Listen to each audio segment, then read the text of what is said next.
আজকে পিঁপড়ার ডিম সংরক্ষণের একটি পদ্ধতি দেখাবো। এটা এইমাত্র গাছ থেকে পারলাম, যেহেতু ঈদের সময় বাড়িতে এসেছি, এখন এই মুহূর্তে মাছ ধরতে যাব না। তো আমি 2 দিনের জন্য ফ্রিজে রাখবো, তারপরে ঈদের পরপরই শুক্রবার মাছ ধরতে যাবো। তো সেক্ষেত্রে একটি বাটি নিয়েছি এবং সাথে থাকবে কিছু টিস্যু পেপার।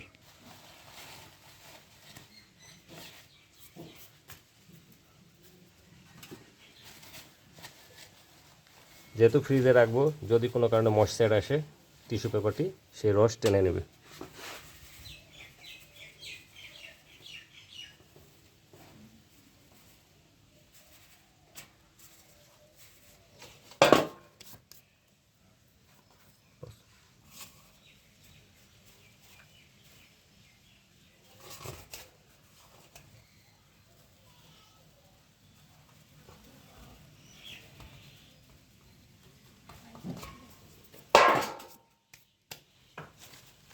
এই জাস্ট মুখটা এভাবে করে রেখে দেবো ঢাকনা দিয়ে। শেষ।